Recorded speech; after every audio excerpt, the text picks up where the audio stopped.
Hello everyone, welcome to बिबामसोहॉलिक. आज आपण तेज महाभूत बघणार आहोत. तेजत्वादी संबंधात तेजः ही त्याची व्याख्या आहे. म्हणजे तेजत्व जातीशी समवाय संबंधाने असणारा जो द्रव्य आहे त्याला तेज म्हणतात. लक्षण आहे तेजाचे उष्ण स्पर्शवत तेजः, म्हणजे जो उष्ण स्पर्श असलेला द्रव्य आहे त्याला तेज म्हणतात. उष्ण गुणाचे लक्षण दिले आहे की अग्नीमध्ये स्पर्श आणि रूप हे दोन गुण आढळतात. त्यानंतर उत्पत्ती सांगितलेली आहे. वायोरग्नी, म्हणजे वायूपासून अग्नी महाभूताची उत्पत्ती होत असते. हे तैत्तरीय उपनिषदात सांगितलेले आहे. कशी होते? तर वायू हे गतिशील आहे आणि गतीमुळे अग्नी उत्पन्न होते. जेव्हा आपण दोन वस्तूंना घर्षण करतो, एकमेकांवर घासतो, तेव्हा गती उत्पन्न होते आणि गतीमुळे अग्नीची निर्मिती होते. त्यानंतर तमाचा नाश करण्यासाठी भास्वर रूपयुक्त तेज महाभूताची उत्पत्ती सांगितलेली आहे. तमाचा नाश करण्यासाठी तम म्हणजेच अंधकार. अंधकाराचा नाश करण्यासाठी भास्वर रूपयुक्त. भास्वर म्हणजे चमकणारी, चकाकणारी. सिद्धांत मुक्तावलीनुसार उष्ण स्पर्श आणि भास्वर शुक्ल गुणयुक्त असलेला द्रव्य म्हणजे तेज महाभूत. सुश्रुतांनी सांगितलेलं आहे सत्व रजो बहुलो अग्नी, म्हणजे सत्व आणि रजगुणाने प्राधान्य असलेले जे द्रव्य आहे ते अग्नी.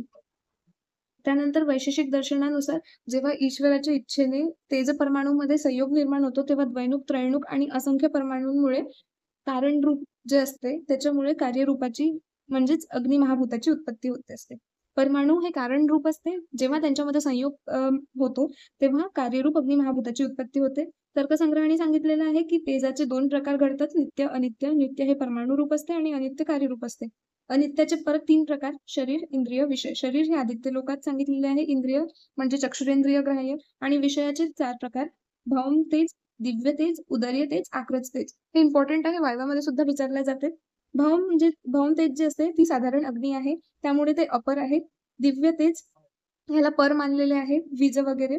उदर्य म्हणजे उदराग्नी, जाठराग्नी. आक्रज म्हणजे सुवर्णादी तेज, म्हणजे जे धातू घटकांमध्ये असते ते.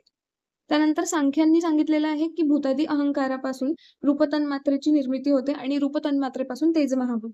आयुर्वेद आणि वेदांत दर्शनानुसार रूपतन्मात्रेचा अर्धा भाग आणि इतर चार तन्मात्रेचा एकष्टमांश भाग या पंचीकरण प्रक्रियेद्वारे तेज महाभूताची उत्पत्ती सांगितली आहे. त्यानंतर तेजाचे गुण: विशेष गुण मध्ये रूप येतं, चरकोक्त गुण उष्णत्व, भावप्रकाशोक्त गुण तीक्ष्ण, सुश्रुतोक्त गुण सत्वरज, वैशेषिकोक्त गुण रूप, स्पर्श, प्रशस्त पादोक्त गुण 11 सांगितलेले आहेत. ते म्हणजे रूप, स्पर्श, संख्या, परिमाण, पृथकत्व, संयोग, विभाग, परत्व, अपरत्व, द्रवत्व आणि संस्कार. रूप काय आहे तेज महाभूताचा? भास्वर शुक्ल, म्हणजे चमकणारा. तेच आपण जलमहाभूतामध्ये अभास्वर शुक्ल, म्हणजे न चमकणारा पांढरा वर्ण. त्यानंतर स्पर्श उष्ण, तिकडे स्पर्श शीत होतं. त्यानंतर संख्या आणि परिमाण, पृथकत्व हे तिन्ही गोष्टी सेम असतात प्रत्येक महाभूतामध्ये, कारण त्यांची उत्पत्ती परमाणूपासून झाली आहे. परमाणू हे कारण असते. जेव्हा कारण रूप तेज परमाणू असते तेव्हा त्यामध्ये एक ही संख्या नित्य असते आणि तेच कार्यरूप महाभूतामध्ये एक ही संख्या अनित्य असते. मग ते पाचही महाभूतांमधून कुठलंही असू दे. परिमाणमध्ये सुद्धा कारणरूपी अणुपरमाणू असते आणि कार्यरूपी महत्मध्ये महत् परिमाण असते, इकडे अणुपरिमाण असते. त्यानंतर पृथकत्व: तेज महाभूतामध्ये इतर 8 द्रव्यांपेक्षा वेगळे गुणधर्म आढळतात, त्यामुळे पृथकत्व गुण सिद्ध होते. संयोग: वायू, जल आणि पृथ्वी हे जे 3 महाभूत आहे, जेव्हा त्यांचा अग्नीसोबत संयोग होतो तेव्हा त्याच्यामध्ये उष्णत्व निर्माण होते. किंवा मग आपण परमाणू संयोगामुळे महाभूताची उत्पत्ती होत असते ते पण सांगू शकतो. सिमिलरली विभाग: जेव्हा वायू, जल, पृथ्वी महाभूताचा अग्नीसोबत विभाग होतो, अग्नीशी विभाग होतो, तेव्हा शीतत्व निर्माण होते. परत्व: शरीरातील समाग्नी जी आहे ती पर आहे, श्रेष्ठ आहे आणि त्याचप्रमाणे निसर्गातील दिव्य तेज श्रेष्ठ आहे. अपरत्वामध्ये भौम तेज सांगितलेलं आहे. त्यानंतर द्रवत्व म्हणजे लिक्विडिटी, आक्रज तेज जे असते, जेव्हा अग्निसंयोग होत असतो तोपर्यंत वस्तू द्रव स्वरूपात असते आणि उष्ण स्पर्शी असते. आक्रज तेज म्हणजे धातूंमुळे जे निर्माण झालेलं तेज आहे, जेव्हापर्यंत अग्नी असते तोपर्यंत ते उष्णस्पर्शी आणि द्रव स्वरूपात असते. त्यानंतर संस्कार हे वेग महाभूतामध्ये असते.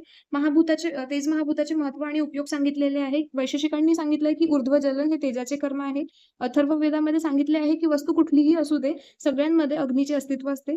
त्यानंतर शरीरातील जे ओज, तेज, प्राण, आयु, बल, वर्ण, पुष्टी, उत्साह ह्या सगळ्या गोष्टी ज्या आहेत त्या जाठराग्नीवर अवलंबून असतात. शरीरातील प्राकृत अग्नीचे कर्म काय आहे? दहन करणे, पाचन करणे, तापण, प्रकाशन करणे, प्रभा, वर्ण प्रस्थापित करणे. सुश्रुत आणि वैशेषिकांनी शरीरातील जाठराग्नीला स्वयंभू ईश्वर मानलेले आहे. का बरं? कारण जर अग्नी शांत झाला तर मृत्यू होऊ शकते. चरकांनी अग्नीला प्राणाचे लिंग मानलेले आहे. चरकांनी अग्नीच्या आधारावर 4 प्राकृत आणि 5 विकृत वर्ण सांगितले आहे. त्याचप्रमाणे तेज महाभूतात्मक प्रधान द्रव्य जी आहे, म्हणजे ज्या द्रव्यांमध्ये तेज महाभूत प्राधान्य असतो त्याचे जे गुण आहेत ते उष्ण, तीक्ष्ण, सूक्ष्म, वृक्ष, खर, लघु, विशद हे असतात. त्यानंतर सर्व रोगांचे कारण हे मंदाग्नी आहे, हे आयुर्वेदामध्ये सिद्ध झाले आहे. आणि जर त्याची चिकित्सा करायची आहे तर अग्निमहाभूत द्रव्यांचा उपयोग करावा लागेल. त्यानंतर जेव्हा औषधी निर्माण करायचे असतात, अग्निसंस्कार करणे हे खूप महत्वाची स्टेप असते त्यामध्ये. त्यानंतर आपण जे षडरस बघितले आहे, त्यामधलं अम्लरस जे आहे तेज आणि पृथ्वीच्या संयोगाने, लवण रस तेज महाभूत आणि जल महाभूताच्या संयोगाने, आणि कटुरस तेज महाभूत वायू महाभूताच्या संयोगाने बनत असते.